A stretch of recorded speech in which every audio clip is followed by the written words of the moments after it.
akan selalu on time. Ya. Oke, sudah pukul 9, Bu Jenny selaku MC, monggo silahkan langsung kami semua dipandu untuk memulai acara EduParent ini. Semoga bermanfaat. Monggo silahkan. Oke, selamat pagi Bapak Ibu semuanya dan selamat pagi Bapak Ibu dari Rumah Sakit Sumber Kasih dan Dr. Tejo ya, selamat bergabung di acara EduParent untuk SMA Putra Nirmala. Oke, sebelum kita mulai acara EduParent pada pagi hari ini, mari kita berdoa terlebih dahulu ya Bapak Ibu ya. Sebelum kita bermulai, mohon bantuannya Bu Kiki, apakah ada?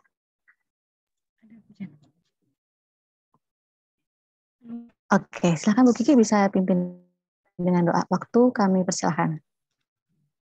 Dan anak-anak sekalian, sebelum kita mulai kegiatan EduParent pada pagi hari ini, marilah kita awali dengan doa. Doa akan dipimpin secara Katolik.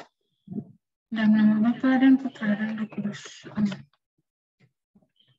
Bapa yang Maha Baik, segala puji dan syukur kami panjatkan kepadamu atas kasih dan penyertaan yang boleh kami terima ya Bapa. Dari lagi hingga pada saat ini ya Bapak, kami dapat berkumpul di ruang virtual Zoom ini dalam keadaan sehat. Ya Bapak, pada pagi hari ini kami akan memulai kegiatan EduParent. Kiranya Bapak Engkau berkati kegiatan yang kami laksanakan pada pagi hari ini agar berjalan dengan baik dari awal, pertengahan hingga akhir. Dan kiranya Bapak Engkau berkati juga para pemateri pada pagi hari ini, agar materi yang disampaikan pada hari ini dapat bermanfaat dan berguna bagi kami semua. Bapak, banyak dosa yang kami berbuat, kiranya hapuskanlah itu agar berkat Engkau berikan kepada kami tidak terlarang. Kami berdoa dengan terang-terang Kristus, Juru Selamat kami. Amin. Kemuliaan kepada Bapa dan Putra dan Roh Kudus, seperti pada permulaan, sekarang, selalu, dan sepanjang segala abad. Amin. Dalam nama Bapa dan Putra dan Roh Kudus. Amin. Terima kasih. Ya, terima kasih Bu Kiki sudah dipimpin dengan doa. Selanjutnya mari kita dengarkan bersama dulu ya Bapak Ibu dengan penuh khidmat lagu Indonesia Raya dan Mars Salib Suci. Operator kami persilakan.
Oke, terima kasih Bapak Ibu atas perhatiannya sudah mengikuti dengan penuh khidmat lagu Indonesia Raya dan Mars Salib Suci. Selanjutnya kita beralih ke pengantar yang akan dibawakan oleh Bapak Cahyo. Apakah ada Pak Cahyo? Siap Ibu? Ya, waktu kami persilahkan. Baik, terima kasih atas waktu yang diberikan kepada saya. Selamat pagi, salam sehat, salam sejahtera untuk kita semuanya. Yang saya hormati, para orang tua, wali, siswa, seluruh peserta didik SMA Terima dari kelas 10 sampai kelas 12 yang pagi hari ini sudah berkenan hadir memenuhi undangan kami dalam rangka agenda rutin Sabtu ketiga, yaitu EduParent. Kemudian saya menyapa juga selamat pagi yang selalu kami banggakan, para putra-putri kami, siswa-siswi SMA Tarimala dari kelas 10, 10 IPA, 10 IPS, 11 IPA, 11 IPS, 12 IPA, 12 IPS 1, dan 12 IPS 2. Selamat datang, selamat pagi semuanya. Kemudian saya sapa juga para guru, para pendidik, tenaga kependidikan, staf yang juga bergabung bersama di ruangan daring ini untuk bersama-sama kita akan belajar, kita akan berliterasi, karena pada hakikatnya manusia adalah makhluk pembelajar sepanjang hayat. Dan yang teristimewa, sehingga program ini dapat kita laksanakan, terima kasih untuk Rumah Sakit Sumber Kasih, Rumah Keluarga. Terima kasih kepada Ibu Dr. Lucia, dan juga terima kasih kepada Dr. Tejo Nugroho yang pada pagi hari ini juga telah bersama-sama kita. Beliau, Dr. Tejo, yang akan menjadi narasumber, akan memandu kita, akan memberikan materi, pencerahan, harapan yang memantapkan. Yang barangkali hari ini pribadi lepas pribadi masih gamang. Masih, kalau istilah anak sekarang, tergalaukan hati dan pikirannya. Melihat kondisi yang boleh dikatakan berkembang. Ya, ada turun, ada naik. Ada kontraksi, ada relaksasi. Tapi hari ini kota kita tercinta, kota kita Cirebon, bersama juga dengan kota-kota yang lain, sudah mulai membaik. Terbukti dari berbagai macam dasar hukum, dasar kebijakan sudah kita terima bersama. Dari dasar hukum, dari kebijakan-kebijakan itu, baik yang dikeluarkan oleh pemerintah kota, dinas-dinas terkait, dinas kesehatan, Kemenak, dinas pendidikan, dan sebagainya, sudah merekomendasi kita untuk kembali ke sekolah. Sekolah sebagai sebuah media untuk putra-putri kita berinvestasi demi masa depan. Ya. Maka acara hari ini masih ada benang merah yang kuat antara sosialisasi PTMT pada hari apa kemarin, hari Rabu ya, hari Kamis. Hari Kamis kemarin ya, sosialisasi PTMT untuk orang tua kelas 12 serta siswa kelas 12. Kemudian hari ini EduParent merupakan penguatan atau reinforcement ya, agar semakin mantap, semakin yakin ya, para orang tua, para siswa untuk menanggapi kebijakan negara, kebijakan pemerintah, kebijakan Kementerian Pendidikan, bahwa kita kembali diundang untuk datang kembali ke sekolah, melaksanakan segala kegiatan pembelajaran, belajar untuk hidup di sekolah. Sekaligus kita juga memenuhi undangan untuk kembali beraktivitas terjun ke masyarakat tanpa melupakan protokol kesehatan dan kewaspadaan. Virus akan tetap ada, saya kira. Virus akan tetap ada. Tetapi bagaimana cara kita manusia ketika virus berevolusi, mengupgrade dirinya, kita sebagai manusia juga mengupgrade diri kita. Ya, sehingga ketika virus memapar hidup kita, memapar masyarakat kita, memapar kita, ya, efeknya kita bisa tetap bertahan sebagai makhluk pilihan Tuhan. Kalau kita sebagai orang beriman kan kita percaya bahwa manusia itu adalah makhluk yang paling mulia. Ya. Saya kira itu pengantar dari saya. Ya. Semoga ini menjadi penguatan untuk kita bersama, mengantar kita untuk belajar bersama dengan Dr. Tejo, membuka hati dan pikiran kita supaya kita pada endingnya nanti makin mantap. Ya, sekali lagi kita adalah manusia, makhluk paling mulia dengan akal budi, dan kita tidak mau kalah dengan pandemi. Terima kasih, selamat pagi, selamat belajar dan berliterasi. Tuhan memberkati kita semuanya. Amin. Ya, terima kasih Pak Cahyo atas pengantarnya untuk acara EduParent pada pagi hari ini. Oke, kita langsung saja Bapak Ibu untuk EduParent pada pagi hari ini ya, seperti yang sudah di-share kepada putra-putri Bapak Ibu. Untuk temanya, topik umumnya yaitu berdamai dengan COVID-19. Apakah bisa? Ya, dengan tema khususnya yaitu varian Omicron. Apakah ini akhir dari pandemi COVID-19?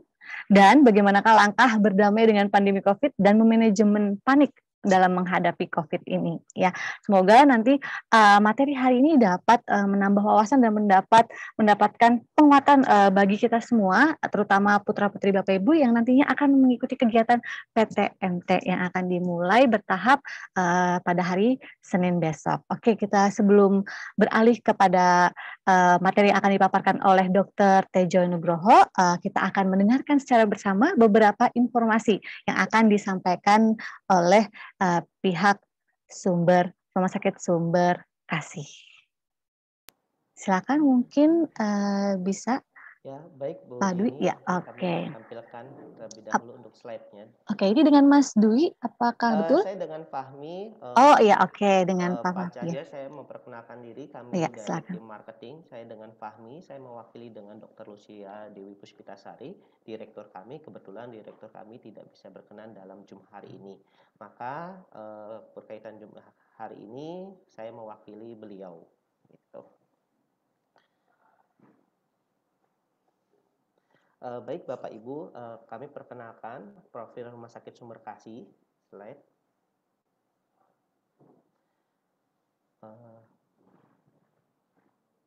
Maaf Bu Jenny, bisa dibesarkan Bu Jenny? Ya, sebentar ya Pak. Mungkin belum di mode slideshow. Mohon waktu ya Pak Fahmi. Oke, apakah sudah terlihat? Ya, sudah.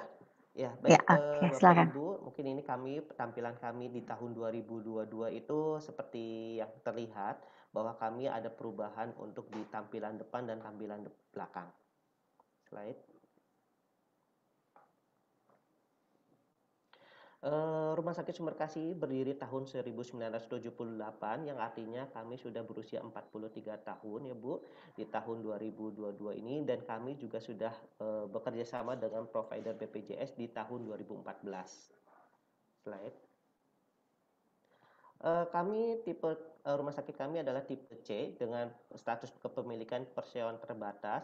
Alamat kami di Jalan Siliwangi nomor 135 dengan nomor telepon di 0231 2038 15. Slide.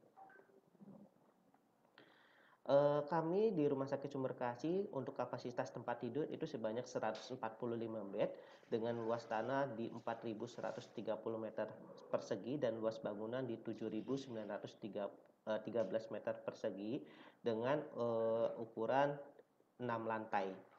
Izin operasional kami sudah dikeluarkan oleh Dinas Kesehatan Kota Cirebon dan kami sertifikat akreditasi di tahun 18 September 2019 sampai 17 September 2022 dan akreditasi kami adalah paripurna. Rumah Sakit Sumberkasih berdiri sejak 19 Juli 1978 sebagai rumah sakit bersalin, dan tahun 2008 itu kami sudah bergabung di Kasih Group. Di tahun 2013 kami menjadi rumah sakit umum dengan provider BPJS di Januari 2014, dan kami di Oktober 2017 menjadi anak perusahaan dari Mitra Keluarga Group. Dan ini adalah grup kami, itu ada di 9 rumah sakit yang terdiri di Jakarta, terus kemudian Karawang, Subang, dan di Cirebon. Di Cirebon kami baru memiliki adik di Pandi Abdi Dharma. Permisi Pak Fahmi, mohon maaf memotong, mungkin volume suaranya bisa dinaikkan sedikit Pak, karena di kami terdengar. Oh ya Bu, ini saya coba lagi ya Bu ya. Siap, oke mantap, terima kasih. Visi misi moto, visi menjadi rumah sakit pilihan utama keluarga, dan misi kami bersama dengan pasien dan keluarga mencintai dan melindungi kehidupan melalui penyediaan pelayanan kesehatan yang lebih baik yang mengutamakan kebaikan kesehatan pasien kami dengan sentuhan kasih. Moto adalah melayani dengan sentuhan kasih. Nilai utama kasih kami dari K, komitmen, kemudian integritas, akuntabilitas, servis dengan hati, dan hormati dan hargai. Jumlah SDM kami di dokter yaitu ada sebanyak 45 dokter. Terus kemudian untuk SDM kami sebanyak 379 orang karyawan. Pelayanan poli rawat jalan kami ada di pelayanan rawat jalan seperti anak internis, bedah, syaraf, THT, kulit, kemudian ada gizi klinik, mata, gigi umum, kemudian ada rehabilitas medis, fisioterapi, geriatri, laktasi center, dan TB-dot.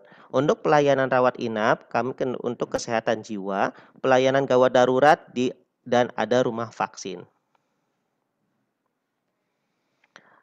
Ini adalah NPD Lab PCR, kami memiliki lab untuk PCR dan bersertifikasi. Untuk hari kerja kami adalah dari jam 8 pagi sampai jam 8 malam, untuk hari libur dari jam 8 sampai jam 2 siang. Dan kami juga memiliki audiometri, ini setiap hari Rabu pukul 2 siang sampai jam 4 sore. Dan ini juga kami memiliki alat terbaru kami di tahun 2022 itu CT scan dan treadmill. Dan ini adalah rejuvenasi gedung rumah sakit yang tampilan tadi kami, ini adalah tampilan malamnya, dan kami juga memiliki rejuvenasi gedung rumah sakit di belakang. Untuk planning 2022, kami memiliki strategi yang pertama adalah digital initiatif, yaitu memiliki MyKado yang mungkin Bapak dan Ibu bisa mendaftarkan ke kami bila mana ingin berobat rawat jalan, itu bisa menggunakan MyKado, download di aplikasi MyKado di Play Store. Dan kami kemudahan akses pelayanan, kami memudahkan untuk Bapak dan Ibu berobat ke kami. Terus kemudian upgrade kamar rawat inap, bila misalkan Bapak Ibu mengkontak kami akan bisa dapat mengupgrade kamar rawat inap. Kemudian memberikan apresiasi dan percepatan waktu masuk dan pulang. Dan ini Bapak Ibu, dokter yang akan bergabung di tahun 2022 itu ada Dokter Putri, spesialis penyakit dalam. Dan ini Dokter Bayus, pakai penyakit bedah. Dan kami juga memiliki Dokter Ari, dokter spesialis mata, dan terakhir adalah Dokter Putih, itu spesialis penyakit kulit. Dan Bapak Ibu, mungkin itu presentasi kami, perwakilan dari Rumah Sakit Sumberkasih, dan Bapak Ibu juga bisa menghubungi Mas Dwi dan ataupun ke saya dengan nomor yang ini. Bila mana Bapak Ibu ada pertanyaan atau berkaitan dengan pelayanan Rumah Sakit Sumberkasih, bisa menghubungi di nomor ini ya Bapak Ibu. Mungkin itu aja Bu Jenny untuk perwakilan dari kami pembukaan. Mungkin bisa berlanjut kepada narasumber kami yaitu Dr. Tejo. Terima kasih Bu. Ya, oke. Sama-sama terima kasih Pak Fahmi atas informasi-informasinya terkait tentang Rumah Sakit Sumber Kasih. Ya, oke mungkin kita bisa langsung saja ke Dr. Tejo Nugroho. Apakah sudah bergabung? Sepertinya sudah ya. Tadi saya sudah melihat beliau. Iya. Halo, selamat pagi dokter. Selamat pagi. Iya, gimana kabarnya dokter? Sehat selalu ya? Alhamdulillah sehat. Oke, puji Tuhan sehat. Mungkin silakan dokter, kita langsung saja untuk mempersingkat waktu. Kami persilahkan. Ya, terima kasih. Selamat pagi semuanya. Kebetulan saya dapat tugas nih ya untuk mempresentasikan tentang COVID. Ya, ini view data saya ya. Ya, next.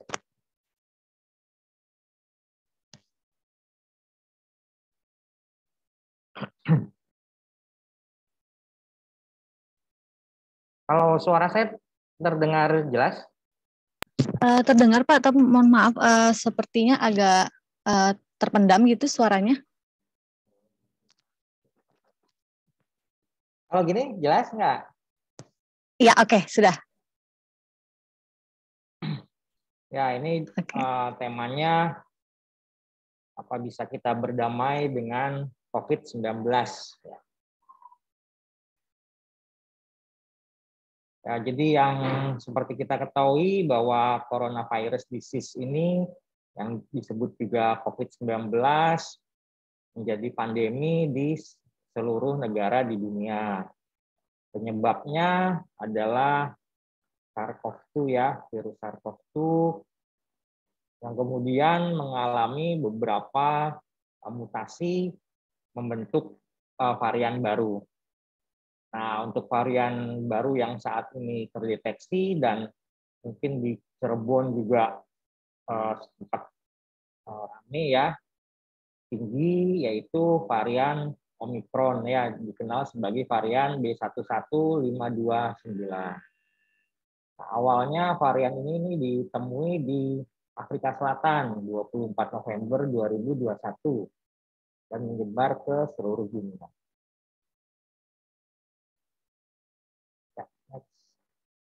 Ya, jadi di sini kita lihat ada beberapa varian ya, mulai dari alfa, beta, delta, omikron. Yang terakhir juga mulai ada nih varian baru lagi, ada yang bilang son of omikron ya, anaknya omikron ini. Ininya BA.2 kalau nggak salah ya. Jadi memang awalnya kan omikron ini yang mulai yang omikron munculnya November, terus kemudian masuk ke Indonesia sekitar Desember 2021. Tapi memang dibandingkan yang ini gejalanya rata-rata lebih ringan dibandingkan yang Delta. Jadi tapi penyebarannya dia lebih cepat ya, 500% dari varian Delta. Ya. Warjo. Pencegah turate tanda tangan wis ya. Nah, ini kenapa nih kita harus waspada ya, karena COVID ini kan penularannya cepat ya, lewat droplet, yaitu saat batuk, bersin, berbicara, ya, terus juga agresif jenis virusnya, jadi lebih cepat dari SARS yang sebelumnya ada, tapi penularannya dibandingkan influenza itu pasti lebih cepat influenza ya. Terus kemudian juga penularannya ini lewat interaksi, jadi berpotensi lebih besar apabila pada saat berkumpul, saat kita beraktivitas di tengah kerumunan ya, itu juga mungkin pada saat kita makan bersama, nah itu sering terjadi potensi penularan yang lebih besar.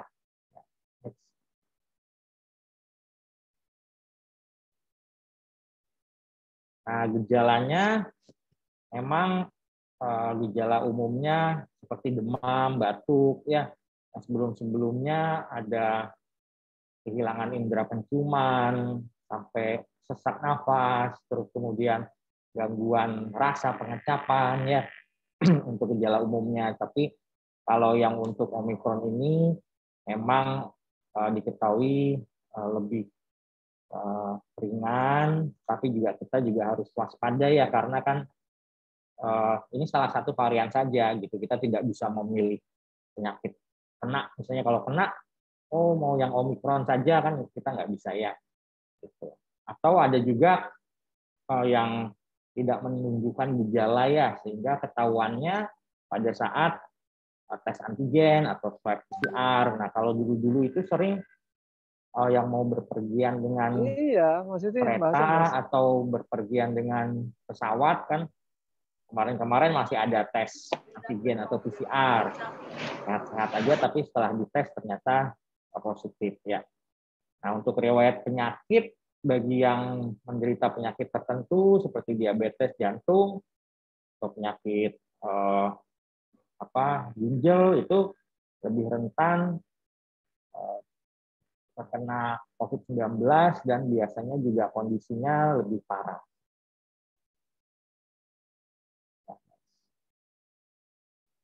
Nah, ini bahaya varian baru ya, Omikron. Jadi WHO menetapkan Omikron sebagai varian baru yang perlu diperhatikan.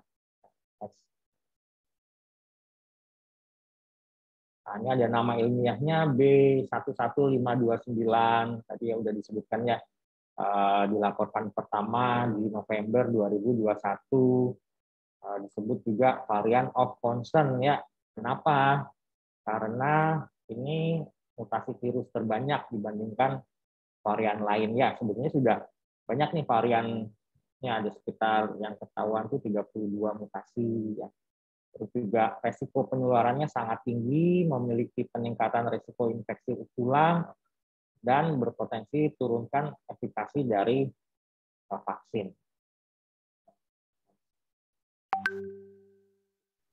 Nah, untuk seputar Omikron ini masih banyak ketidakpastiannya ya, karena kan ini berlangsung dengan cepat ya, baik transmisibilitasnya, potensi imun escape, presentasi klinisnya, keparahan penyakit, dan respon langkah-langkah lain yang ada seperti diagnostik, terapi pada Omikron.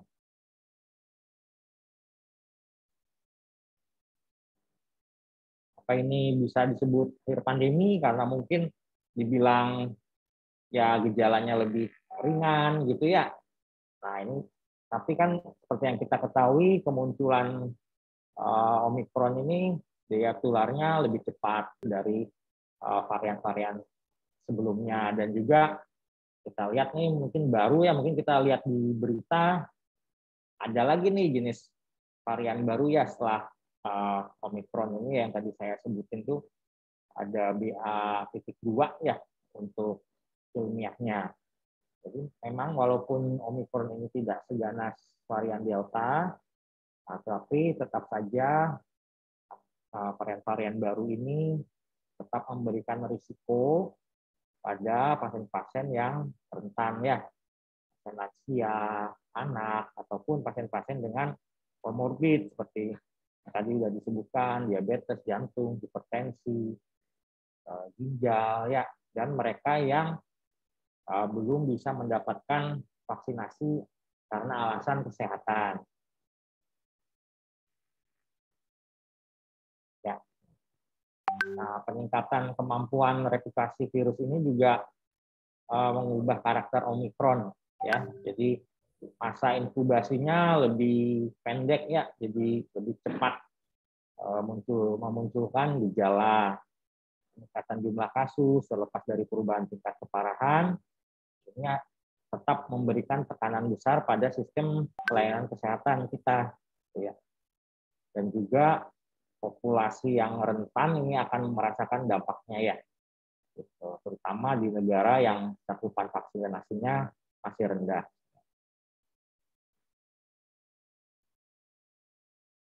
Nah, risiko keseluruhan terkait varian Omikron ini alasannya masih tinggi karena memang risiko global ya masih statusnya masih pandemi ya. Kemudian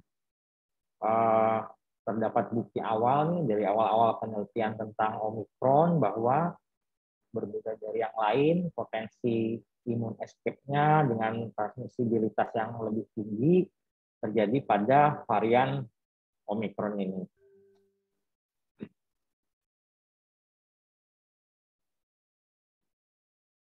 Ya, tentunya mulai dari 2020 mungkin sampai sekarang ini 2022, kunci utamanya ya tetap ini lagi ya. Jadi agar kita bisa istilahnya kan betul tadi kata Pak Cahyo ya tadi ya disampaikan pada awal tadi disebutkan bahwa ini mesti nggak hilang ya, nggak akan hilang nih kalau virus-virus itu kan memang selalu bermutasi ya. Jadi memang, nah tentunya kita harus cari tahu bagaimana caranya agar kita tetap bisa hidup sehat, gitu ya.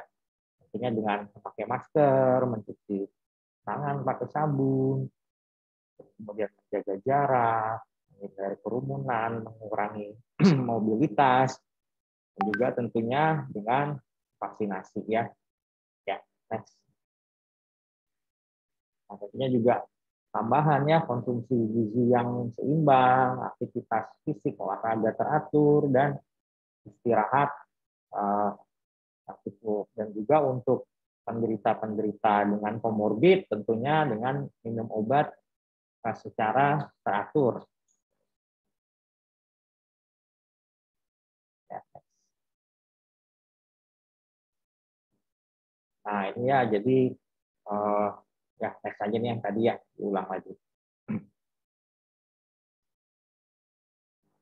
Apa kita harus panik nih gitu ya terhadap yang COVID-19 yang terus bermutasi ya pada saat ini ada varian Omikron atau mungkin ada turunannya lagi nih. Jadi wabah pandemi ini pasti memiliki dampak negatif ya baik fisik maupun psikologis. Bisa menimbulkan rasa panik dan rasa cemas. Akhirnya ada yang disebut dengan gangguan psikosomatik. Apa itu psikosomatik? Jadi psikosomatik itu adalah keluhan ya, keluhannya sih keluhan fisik ya, tapi yang ditimbulkan oleh psikis kita atau emosi kita. Nah, gangguannya psikisnya itu bisa meliputi cemas, ya, depresi, gangguan tidur, mudah lelah, ya. Terus kemudian juga psikisnya seperti sakit kepala, pusing, jantung berdebar, ya. Akhirnya akan memicu seperti sakit mah, hipertensi, jantung, ya. Dan akhirnya mungkin jadi pasien jadi mudah sakit, imun menurun, bisa berujung kepada kematian. Nah, ini salah satu proses seseorang apabila terdapat menerima informasi atau dalam mengatasi suatu kecemasan. Jadi contohnya mungkin tentang COVID-19 ya, nanti dalam diri kita tuh ada persepsinya menilai terhadap bahaya COVID-19 yang dipengaruhi oleh pengetahuan kita, kemampuan, mungkin ada pengalaman dari masa lalu yang akhirnya menimbulkan reaksi kecemasan ya seperti berkeringat ya, detak jantung meningkat gitu ya. Nah, akhirnya dalam proses itu akan memunculkan cognitive reversal, yaitu dengan menilai kembali situasi yang mengancam dan melakukan usaha untuk mengatasi rasa cemas tersebut. Nah, ada yang kemudian disebut dengan coping mechanism. Jadi coping mechanism itu respon kita untuk mempertahankan diri kita sendiri. Gitu. Nah, mekanisme itu macam-macam. Jadi ada yang mungkin bisa positif, tapi juga bisa negatif ya. Ya, next. Nah, jadi memang kecemasan itu tidak dapat dihindari ya pada masa pandemi COVID-19 ini. Jadi salah satu kunci terpentingnya mengelola kecemasan adalah kita harus bisa nih menyeleksi informasi yang kita terima ya dalam kurun waktu tertentu. Nah, sebaiknya informasi yang kita terima itu kita harus tahu dulu sumbernya dari mana ya, harus dari sumber yang terpercaya dan memiliki kredibilitas di bidangnya, karena memang kan sekarang zamannya gadget ya, banyak dengan mudah kita menerima informasi tapi ya sumbernya juga banyak juga yang tidak jelas. Next. Nah ini apabila kita mulai panik ya, mengalami gejala ringan, mungkin kita bisa minta pertolongan ya ke lingkungan yang terdekat kita, mungkin bisa orang yang kita percaya, pasangan, orang tua ya, kakak atau sahabat kita. Tapi bila setelah mendapat pertolongan tersebut hasilnya mungkin tidak memuaskan gitu, jadi sebaiknya minta bantuan ke pihak profesional ya untuk mengatasi rasa panik atau rasa cemas tersebut. Ya, next.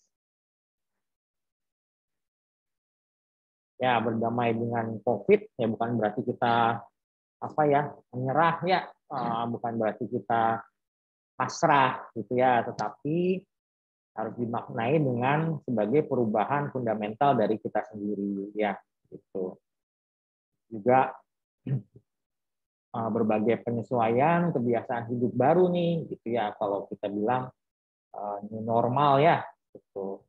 Kalau dulu mungkin kita bebas gitu ya, sekarang kan sudah mulai orang kemana-mana mungkin pakai masker gitu ya, dengan adaptasi secara tepat dan cepat ya, agar mampu menjaga diri kita dari ancaman COVID-19 ya, karena kan kita ya manusia kan pasti mobilitas ya, ada aktivitas di luar rumah ya.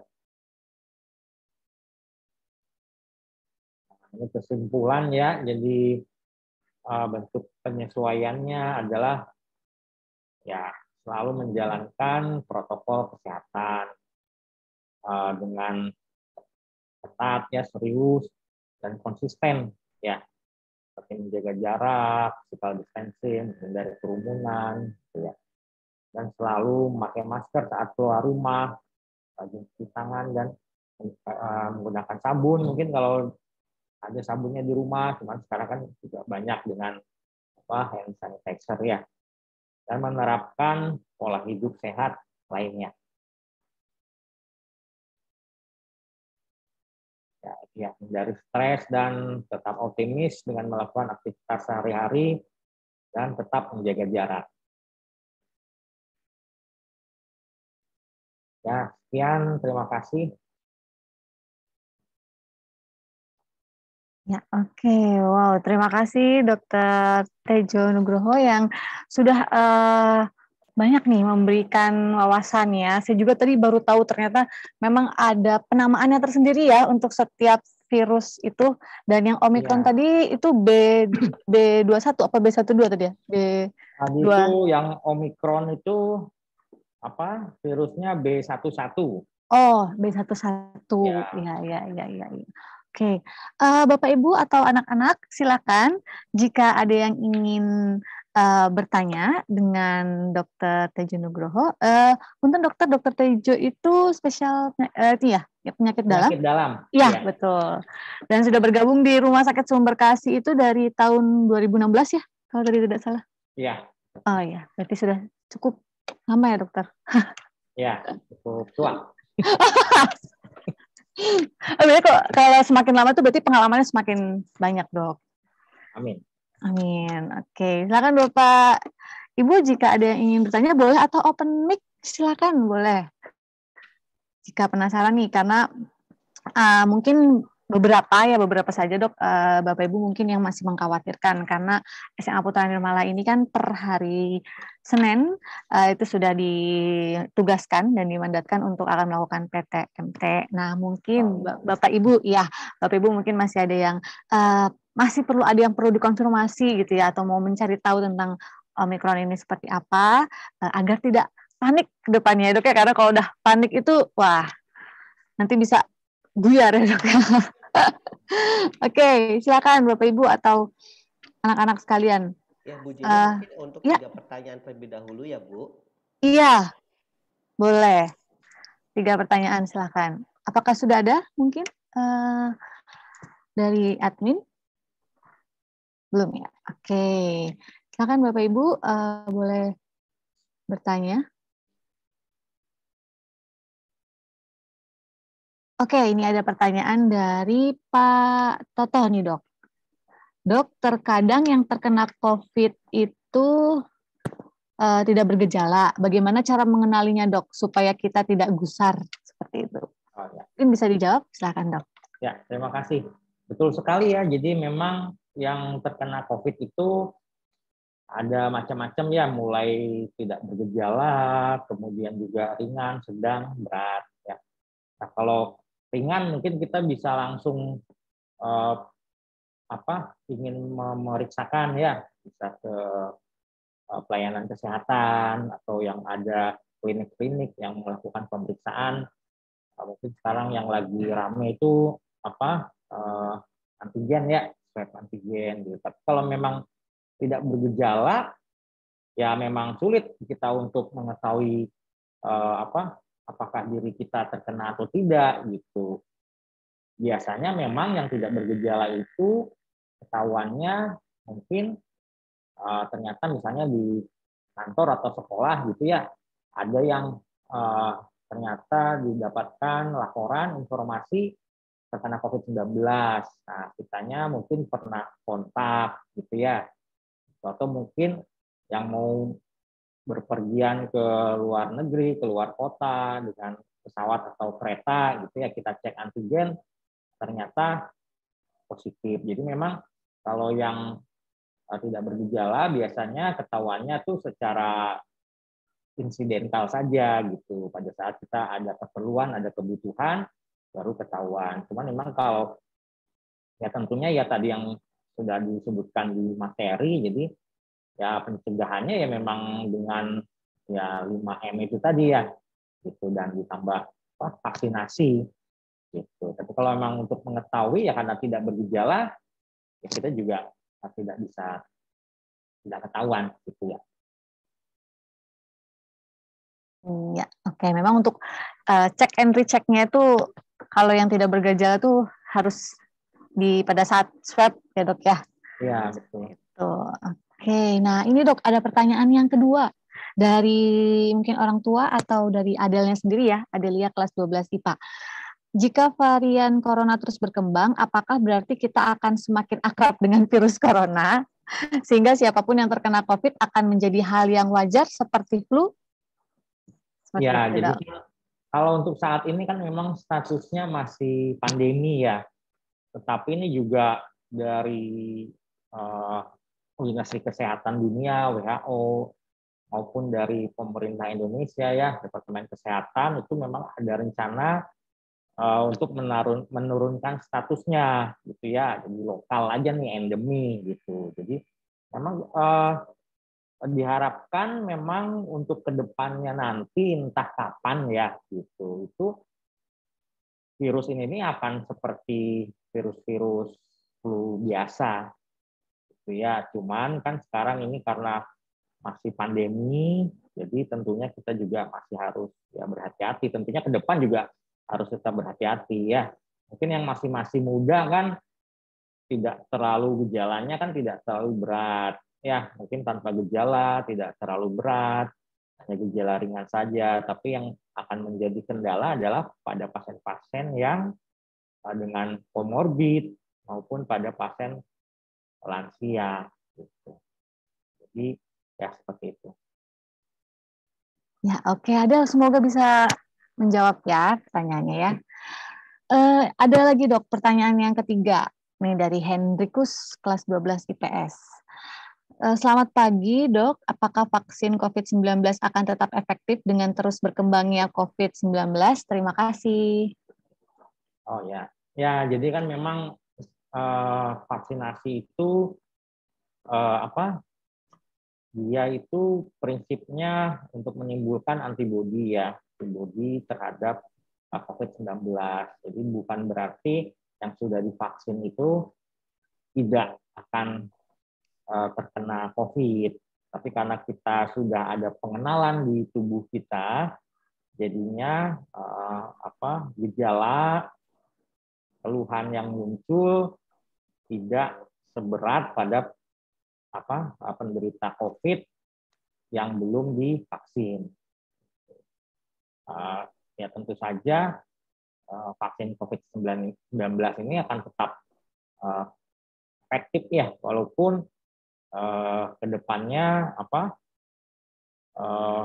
COVID-19 ini akan ya terus bermutasi gitu. Tapi karena orang itu sudah ada yang divaksinasi, kemudian juga sudah pernah ada yang terpapar, tentunya sistem imun kita tuh akan mengenali ya, jadi sehingga bisa membentuk barrier pertahanan yang lebih baik dibandingkan tanpa divaksin. Oke, yang jelas yang sudah divaksin pasti imun tubuhnya mungkin jauh lebih kuat ya dok ya, daripada yang belum divaksin, seperti itu. Dok, apakah masih ada cukup waktu sedikit? Karena ini masih ada satu penanya mungkin, dok. Oh iya, boleh, nggak apa-apa. Oke. Oke. Ini karena baru pada masuk nih dok pertanyaannya. Ya mungkin bisa dibuka 3 lagi, mungkin ini kan buat ini aja biar pertanyaannya tidak terlalu numpuk dulu, bisa satu-satu dijawab. Oke, siap dok, siap. Terima kasih banyak. Oke, untuk pertanyaan selanjutnya dari Kontantius Siswanto, Bapak ini ya mungkin ya. Dok, saya dan keluarga adalah penyintas COVID, tapi setelah negatif, saya masih ada terasa badan linu, dingin, dan lain-lain. Apa ini bisa disebut gejala long COVID? Berapa lama long COVID pada tubuh kita ini? Oh ya. Ya, terima kasih. Saya coba menjawab ya. Ya, betul ya, apabila memang kita setelah terkena COVID, sudah mungkin hasil PCR-nya sudah negatif, gitu ya, tapi badan itu tetap merasakan ya masih ada keluhan-keluhan lain, nah itu bisa disebut sebagai long COVID, gitu ya. Tentunya harus kita lihat dulu nih, apa memang tidak ada penyakit yang lain gitu ya. Jangan-jangan misalnya kalau badan kaki nyeri-nyeri gitu ternyata ada asam uratnya gitu kan, misal ya. Itu berarti kan bukan karena long COVID, itu karena penyakit asam urat gitu ya. Jadi memang harus kita bisa yakinkan dulu tuh betul apa tidak karena post COVID gitu ya. Tapi memang untuk COVID ini walaupun sudah dinyatakan sembuh, terkadang ada beberapa keluhan yang masih ada, dan itu juga bisa berlangsung lama ya. Kalau saya pernah baca-baca tuh dari literatur, ada yang berbulan-bulan, sampai 6 bulan, sampai setahun pun masih ada. Tapi biasanya sih dia akan berangsur-angsur, bertahap, gejala tersebut tuh akan berkurang. Oke, semoga bisa menjawab ya Pak Siswanto. Nah, mungkin. Oke, ada lagi dok, next pertanyaan. Vaksinasi yang masyarakat lakukan, apakah akan terus berlanjut hingga WHO menurunkan pandemi menjadi endemi? Ya kalau untuk saat ini sih masih vaksin sih masih booster ya, berarti vaksin ketiga ya. Gitu. Tapi untuk keempat dan selanjutnya sih saat ini belum ada informasi lebih lanjut. Gitu ya. Oke, begitu ya Adel ya. Semoga bisa menjawab. Ini sementara pertanyaan terakhir nih dok, belum ada yang menambah ya. menurut dokter, apakah dibenarkan jika seseorang sudah menerima vaksin dosis 2 atau 3 ketika hendak berpergian sudah tidak memerlukan swab? Berdasarkan pengalaman saya sendiri yang tidak pergi kemana-mana saja dan sudah divaksin 3 masih terpapar COVID. Lantas bagaimana dengan orang yang hendak berpergian namun tidak dilakukan swab?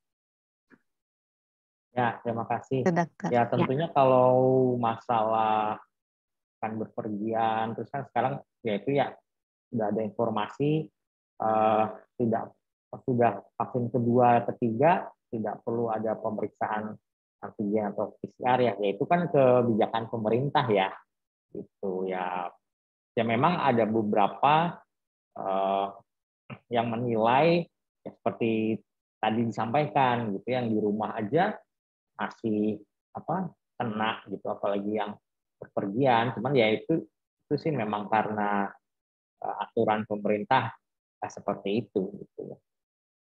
Cuman memang sebaiknya buat kita sendiri ya, kalau untuk meyakinkan menjaga diri kita ya mungkin kita perlu memastikan gitu ya. Apalagi kan kita misalnya pergi mungkin mau ada urusan terus kembali ketemu dengan keluarga lagi ya, tentunya kan kita juga harus berhati-hati. Ya, oke, terima kasih dokter atas respon dan jawabannya. Apakah ada lagi Pak Fatwa mungkin pertanyaannya? Oke, silakan mungkin Bapak Ibu mau yang langsung mic juga diperbolehkan. Menginfokan saja Bapak Ibu dan anak-anak sudah dikirimkan daftar hadir terkait EduParent pada hari ini. Silakan bisa langsung diklik dan bisa diisi ya daftar hadirnya. Oke, nanti link ini juga akan dikirimkan di grup kelas ya Pak Fatwa. Oke. Oke. Sepertinya tidak ada pertanyaan lagi, dokter. Semuanya sudah terjawab juga dan sudah cukup jelas gitu ya. Terima kasih banyak Dokter Tejo yang sudah mengisi untuk acara sebagai salah satu pembicara EduParent di acara SMA Putra Nirmala. Seperti itu, semoga pemaparan dokter dan hasil diskusi kita gitu ya, hasil diskusi bersama pada pagi hari ini bisa menjawab segala keraguan gitu ya, atau mungkin Bapak Ibu guru yang mungkin masih sedikit agak panik gitu ya untuk anak-anaknya nantinya bisa mengikuti PTMT seperti itu. Yang pasti sudah bisa berdamai ya dok ya, hidup berdamai dengan COVID ya dok ya. Ya, berdampingan tepatnya ya mungkin ya. Ya betul, berdampingan ya dok ya, itu dengan mentaati protokol kesehatan yang sudah diterapkan. Ya. Oke. Nah dokter, ternyata sudah pukul 10, ini hampir sudah mau pukul 10 pagi. Mungkin ada statement atau closing statement dari Dokter Tejo untuk bisa disampaikan ke Bapak Ibu yang ada di rumah. Oh ya terima kasih. Memang kan ini mungkin sekolah-sekolah mulai ada tatap muka kembali ya. Tentunya kita sebagai pelajar, orang tua, orang tidak perlu panik ya. Ya tetap yang utama adalah melaksanakan protokol kesehatan. Ya mungkin gitu. Ya, oke. Terima kasih banyak dokter atas closing statement-nya untuk acara EduParent pada pagi hari ini. Mungkin yang terakhir akan ada closing statement juga dari Bapak Cahyo. Baik, apakah ada? Ya, silakan Pak. Ya, siap. Terima kasih Dr. Tejo atas penguatannya untuk kami, reinforcement untuk kami. Tapi yang jelas kita hari ini makin memperoleh sebuah poin-poin penting bahwa senjata yang kita butuhkan, ya, tameng yang kita butuhkan, alat-alat preventif yang kita butuhkan ada, gitu kan, sudah tersedia. Yang pertama jelas vaksin. Vaksin menjadi suatu hal yang sangat wajib, gitu ya. Terkecuali oleh karena satu lain hal belum bisa menerima vaksin ya, tapi vaksin menjadi suatu yang wajib ya. Syukur bisa sampai 3 ya, jadi sudah Udah dapat senjata 3. Dan yang paling utama dan yang paling penting dari semua itu adalah senjata yang pendukung untuk semua itu adalah kebiasaan baru, new habit, ya, yang pada saat normal mungkin mencuci tangan itu sesuatu yang remeh, ya, yang remeh, yang diabaikan. Tetapi sekarang ternyata mencuci tangan bisa menyelamatkan nyawa diri sendiri dan orang lain. Jadi dikatakan seperti itu kalau dihiperbolakan, ya, seperti itu. Ya, saya kira poin-poin pentingnya di situ. Vaksin sangat wajib, kebiasaan baru menjadi suatu kewajiban yang mendukung untuk keselamatan diri kita dan juga keselamatan orang lain. Saya kira demikian, Bu Jenny, Dr. Tejo, tim dari Rumah Sakit Sumber Kasih, para orang tua yang luar biasa, para siswa yang cerdas, ya. Intinya kita tidak mau menyerah dengan pandemi, kita mau beraktivitas karena kita adalah manusia yang selalu membutuhkan untuk relasi dengan orang lain. Ya, ada Maslow. Ya. Terima kasih, selamat pagi, semoga menginspirasi. Terima kasih semuanya. Thank you. Terima kasih Pak Cahyo dan Dr. Tejo. Sebelum kita berpisah, mungkin bisa on cam dulu Bapak Ibu dan anak-anak sekalian, bisa dibantu agar kita bisa ada dokumentasinya, ya. Oke, mungkin nanti saya dibantu oleh Pak Fatwa selaku admin, ya. Ada berapa slide nih Pak? Ada 3, ya. Oke. Oke, silakan on cam Bapak Ibu. Oke. Wah, terima kasih sekali, ini antusiasnya luar biasa, ya. Oke, mungkin bisa saya hitung ya Pak Fatwa. Oke, untuk slide yang pertama, mohon ditahan dulu ya Bapak Ibu senyumnya. Ada kurang lebih 3 slide, jadi giginya nggak akan kering ya, hanya sebentar saja kok ya. Oke, saya hitung mundur. 5, 4, 3, 2, 1. Oke, kita slide yang kedua. Nah, boleh ditahan dulu ya Bapak Ibu, karena mungkin di setiap akunnya berbeda-beda. Oke, saya hitung mundur, 5, 4, 3, 2, 1. Oke, kita slide yang terakhir. Ditahan ya Bapak Ibu ya, senyumnya. 5, 4, 3, 2, 1.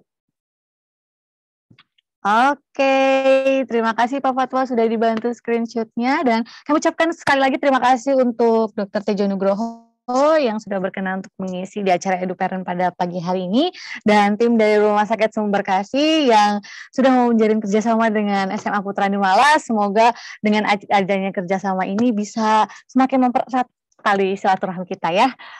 Terima kasih banyak Rumah Sakit Sumber Kasih. Tadi sudah kita buka dengan doa, maka sekarang mari kita tutup dengan doa. Mohon bantuannya Ibu Tanika, apakah sudah ada? Ya, terima kasih untuk waktunya, Ya. Bu Jen. Baik, Bapak, Ibu, dan anak-anak sekalian, sebelum kita akhiri acara ini, mari kita berdoa dulu. Doakan pimpin secara Katolik. Dalam nama Bapa, Putra, dan Roh Kudus. Amin. Selamat siang ya Bapa. Puji dan syukur kami aturkan kepadamu, karena berkat dan rahmat-Mu kami bisa berkumpul di ruang virtual ini. Tuhan, kami baru saja selesai mengikuti acara EduParenting ini. Semoga apa yang disampaikan oleh pemateri menjadi bekal bagi para peserta dalam menghadapi situasi saat ini. Sekarang kami akan melanjutkan aktivitas kami masing-masing. Kiranya Engkau berkati aktivitas kami selanjutnya sehingga dapat berjalan dengan baik. Inilah doa yang kami haturkan dengan pengantaran Kristus Tuhan kami. Amin. Kemuliaan kepada Bapa dan Putra dan Roh Kudus, seperti pada permulaan, sekarang, selalu, dan sepanjang segala abad. Amin. Dalam nama Bapa, Putra, dan Roh Kudus. Amin. Oke, terima kasih Bu Tanika sudah ditutup dengan doa. Kami ucapkan terima kasih banyak Bapak Ibu guru semuanya dan Bapak Ibu wali siswa SMA Putra Nirmala. Selamat melanjutkan aktivitas. Jangan lupa bersyukur hari ini ya Bapak Ibu. Tuhan memberkati. Terima kasih Dokter. Terima kasih Pak Fatmi. Terima kasih Rumah Sakit Sumber Kasih. Terima kasih banyak. Terima kasih Dokter. Terima kasih Dokter. Ya, Terima kasih terima semuanya kasih. Bapak Ibu. Bapak Ibu semuanya. Terima kasih.